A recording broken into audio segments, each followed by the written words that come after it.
Como sempre, numa produção dos estúdios Lester Goldwyn Mayer, apresentamos Cartomancia. Nessa edição iremos discutir, eu chamo aqui Cheshire, o gato da Alice, o gato risonho, porque nosso assunto de hoje será o riso. Vamos entender o que é o riso. Riso pode ser considerado uma forma de socialização por vários motivos, entre eles conectividade. O riso é mais provável de acontecer quando estamos com outras pessoas. Rir junto pode ajudar a criar vínculos e uma comunicação mais livre. Ele pode causar resposta a situações inesperadas. O riso é uma resposta fisiológica a algo inesperado, mas positivo, e que pode ser de uma forma de se libertar do lado mecânico de si mesmo imposto pela sociedade. O riso traz benefícios à saúde. O rir é benéfico para a saúde mental e física, pois libera serotonina e endorfina, substâncias que trazem sensação de bem-estar, prazer e alegria. E podemos incluir também a função social de Bergson. Para o filósofo Henry Bergson, o riso é um gesto social que tenta corrigir a insociabilidade, a rigidez e o automatismo que se apresentam no homem. Vamos ver a opinião do jornalista Roberto Carlos, do The Piauí Herald. Trazer humor para as notícias do cotidiano pode ser muito mais impactante, diz ele. Isso consegue ser mais eficiente politicamente do que poderia ser uma coluna escrita a sério. Cass acredita trazer a crítica com a ferramenta cômica, ela passa a ter um poder maior. Continuando a fala dele, eu acho que às vezes ele consegue ser mais eficiente que uma crítica sem humor. Esse é o poder do humor. Ele tem um grande poder político, porque ele penetra não só pela razão, geralmente através de um texto, mas o humor entra pela emoção, aí que entra o contexto. Então eu acho que dessa maneira ele consegue, às vezes, fixar de forma muito mais forte.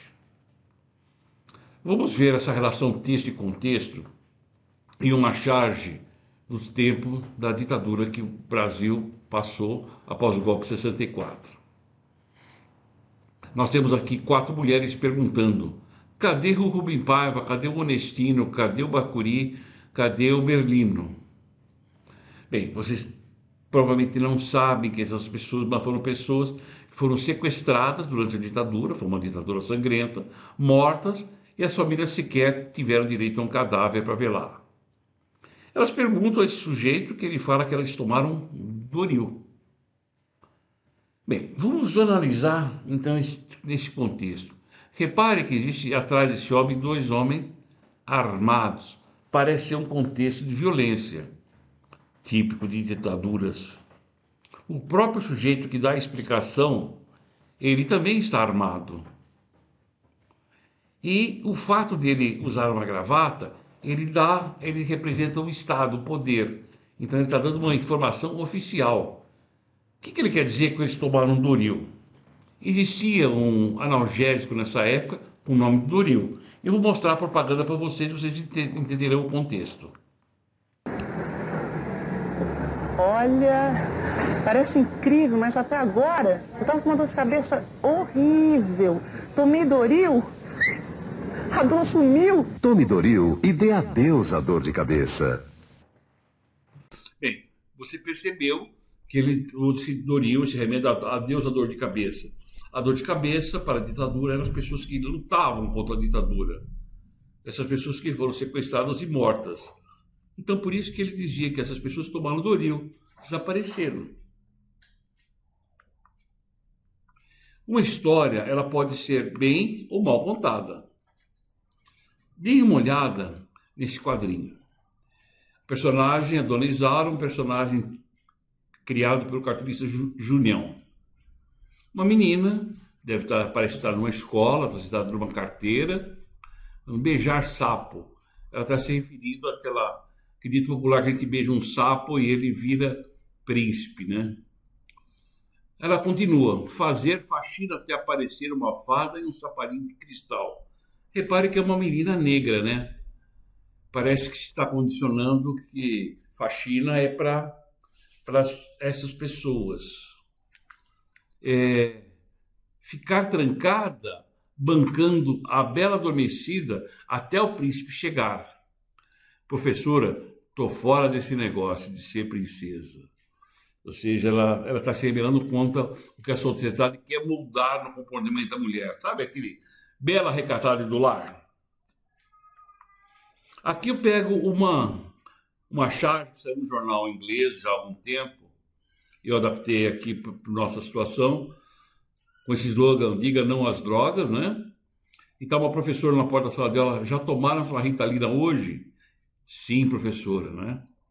Porque nós tivemos, aqui no Brasil, no estado de São Paulo especificamente, um deputado que sugeriu que fosse obrigado os alunos a tomarem Ritalina antes de entrarem na sala de aula. E houve um deputado lá na Inglaterra que sugeriu a mesma coisa. Para ver, tem essas pessoas engraçadas em todo lugar. Por falar engraçado, tem alguns temas que são recorrentes. Esse é um tema recorrente, o tema do racismo. Uma menina perguntando para a mãe, como são os cabelos normais? Fazendo uma crítica a uma sociedade branca, que o referencial é branco, né? Então, o cabelo dela deixaria de ser normal por ser diferente, não ser um cabelo liso. E é interessante, num país como o nosso, com esse tema recorrente do racismo, eu não posso deixar de me lembrar de um general que era vice-presidente no governo anterior, o general Mourão, que falou em público que não existia racismo no Brasil, né? Eles vão perguntar, mas Lécio, por que você está lembrando disso agora? Porque nosso tema é riso, acho que eles entenderam. Bem, o humor, principalmente o humor gráfico, o humor impresso, ele costuma ter um prazo de validade. Ela é vinculada a um momento social, a um contexto social. Vamos ver essa charge do Jaguar, Sérgio Jaguaribe, um grande chargista. Tem um sujeito na beira de um precipício, está escrito atrás dele, para frente Brasil, examinando com detalhe, ele está bem mal vestido, parece um sujeito pobre, está embrulhado num pano que tem um listel, parece ser uma bandeira do Brasil, gente. Não deve ser um brasileiro.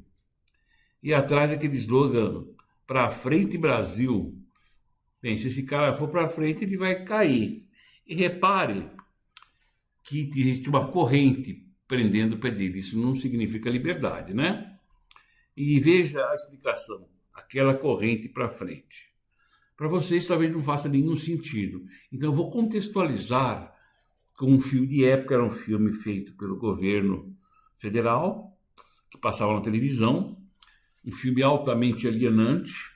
Por que alienante? Porque ocorria no México a Copa Mundial de Futebol.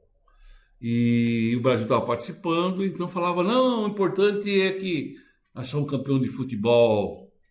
Esquece esse pessoal que é torturado, morto. Então vou mostrar para vocês esse filme.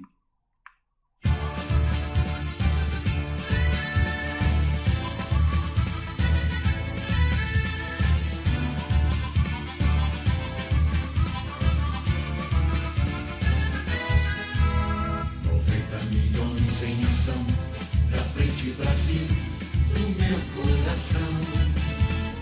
Todos juntos vamos pra frente Brasil, salve a seleção. De repente é aquela corrente pra frente, parece que todo o Brasil deu a mão. Todos ligados na mesma emoção. Bem, já viram de onde que veio pra frente Brasil?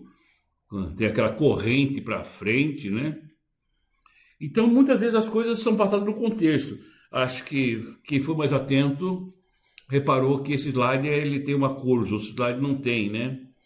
Esse rosa que lembra, inclusive, uma mancha de sangue mal lavada, né? Nós vamos dar continuidade. O Brasil é um celeiro de grandes humoristas. É realizado aqui no Brasil anualmente, geralmente no mês de agosto, o Salão Internacional de Humor em Piracicaba, é um dos maiores salões de humor do mundo. E surgiu em 74, em plena ditadura. Antes de 74, surgiu no Rio de Janeiro um jornal de resistência chamado O Pasquim. Olha como o humor tem que ser inteligente. É no jornal que eles sabiam que, é claro que o governo ia meter o pau, chamar de jornaleco, mas Pasquim quer dizer isso.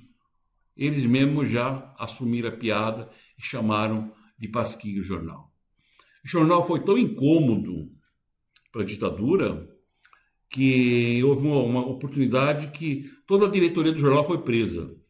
Mas é claro que você não podia noticiar, você só podia dizer coisas boas, para todo mundo acreditar que a ditadura era maravilhosa. Então você não podia dizer que eles haviam sido presos. Então o jornal saiu com uma manchete que toda a diretoria do Pasquim tinha pego uma gripe. É claro que os leitores sabiam que gripe era essa, né? Estavam presos. E foi interessante que isso deu uma situação de solidariedade maravilhosa. Pessoas como Chico Buarque, Gilberto Gil, Caetano Veloso foram se oferecer para escrever o jornal, para que o jornal não parasse. Então, é um episódio muito bacana da nossa história. E eu quero deixar aqui com vocês uma charge que explica bem o poder do humor, uma charge do querido Ziraldo, diz assim: só dói quando eu rio, né? Ele está com essa faca é o humor. Porque muitas vezes o humor faz você rir e acabar entendendo a sua realidade. Nesse quesito, a gente tem que se lembrar de um teatrólogo francês, um comediógrafo, cara especializado em comédias, Auguste Molière. É dele a frase "Ridendo castiga-te mores", que traduzindo para o nosso português é "rindo que se corrigem os costumes". Repara que mores deu costumes, que deu moral, castiga-te deu correção, tá? Então a frase em cima está em latim, traduzi ela para vocês. E para finalizar, eu tenho que lembrar para vocês que os ratos sempre estão presentes. Personagem típico do jornal O Pasquim era esse ratinho, o Sig. É o diminutivo de Sigmund, que era o nome dele. Antes que alguém pergunte, Sigmund, claro que é uma referência a Sigmund Freud. É personagem do Jaguar, e ele fazendo um dos recursos comuns no humor, a oposição. E o Pasquim brincava muito com a oposição entre paulistas e cariocas. Então está o Sigmund aqui, como ele diz aqui, Sig querendo dar uma de paulistano. Um chopps e 2 pastel. É aí que está a piada, o contexto. Veja, se ele só tivesse falando um chopps e 2 pastel, podia não ser engraçado. Mas embaixo está explicando. Sig querendo dar uma de paulistano. E eu apresento para vocês quem que é o pai do Sig, o Jaguar, Sérgio Jaguaribe. Ele se apresenta aí como uma frase duplo sentido, né? Confesso que soubi, sexto, porque ele nasceu num ano que teve 29 de fevereiro. Então, cá, gente, vamos ficando por aqui. Espero que tenha sido interessante e divertido essa cartomancia para vocês. E nos vemos por aí. Quem sabe rindo junto. Um abraço, até mais ver.